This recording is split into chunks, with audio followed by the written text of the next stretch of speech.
improvements in DeFi will make it easier for beginners? Well, I think it's all about user experience. For example, like CoinEx, or generally speaking, our centralized exchange. What we do at CoinEx is really to build an infrastructure and a trading platform that is user-centric and to offer like a comprehensive suite of products for users. Will DeFi ever fully replace traditional savings accounts and lending services? Well, I don't think so, because like I actually come from the traditional financial background, so I work in the traditional banking or in the past. But I think like crypto is definitely like a innovation or in the financial sector. But I think it's all about asset allocation, like especially for the high net worth individuals or like institutional clients. They basically are just allocate or like their investment into different asset classes. So that includes like traditional equities or fixed income, private equity. But nowadays, they are having like a new or emerging asset class, which is crypto. So I don't think they will replace like a traditional finance, but it is just a new emerging asset class. Can DeFi overtake traditional banks in loan volume by 2030? 2030. I don't think so. But like if we just look at like the entire crypto market capitalization, or if you look at the TVL on DeFi, I think right now it still represents just tiny portion of the traditional financial market. If you just talk about Bitcoin's market cap, it's like a one or one twelve or 115 out of gold. So I think it's still a far way to catch up that. But yeah, I think DeFi is definitely emerging, especially when we talk about DeFi cross or AI on stage. I think this is something that could drive the DeFi renaissance in the coming cycle. With DEXs gaining popularity, how does CoinEx differentiate itself as a DEX to provide greater value and a better experience for users?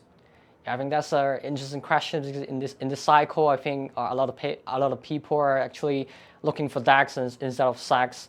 And then at CoinEx, like from my point of view, like I share on stage, I think CoinEx, or like generally speaking, like other centralized exchange, actually functions just like a multi-chain or cross-chain finance platform or liquidity hub in quite many ways. For example, if you talk about cross-chain or asset transfer, a lot of people actually prefer using SEX for cross-chain asset transfer because that provides like a faster, cost-efficient, and more reliable way compared to the centralized bridge solutions, which are sometimes slow, costly, or even prone to exploits.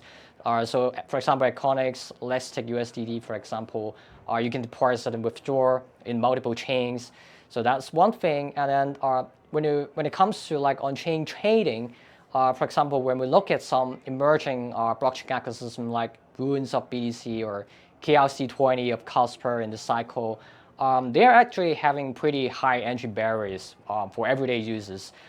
Typically speaking, interacting with this ecosystem requires setting up like specific wallets or like certain technical knowledge, which a lot of retail users actually find it pretty challenging.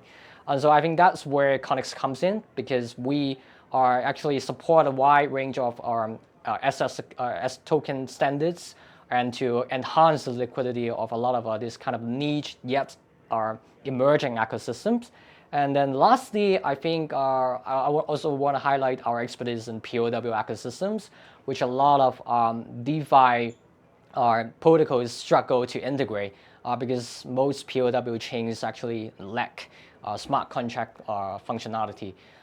So native DeFi application is super limited, but with our strong development capabilities and also our deep roots in POW mining, thanks to our background of the YBDC mining pool, we are able to support a wide range of our like POW assets and providing a trusted and efficient trading value for a lot of miners, and then also this kind of POW communities. Looking ahead, what are CoinEx's key strategies to continue serving users and contributing to the growth of the broader crypto ecosystem?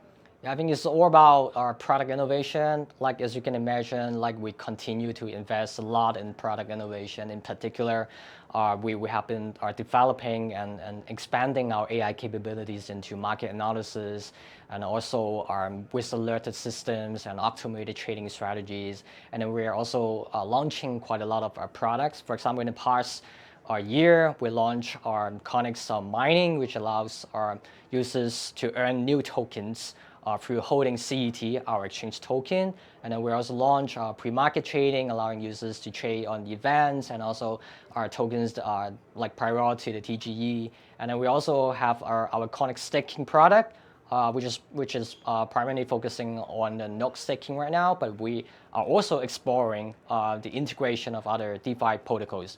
Actually, from the CoinEx wallet side, we have already made our first move to enable Bitcoin staking with Babylon through our CoinEx wallet app. But from the exchange side, we're still exploring the reliable and secure approaches to integrate with the DeFi protocols. And I think last but not least, our CoinEx votes will also bring a brand new asset security management solutions to users, aiming to provide a more secure, more intelligent, and more flexible ways for asset storage and also management experience.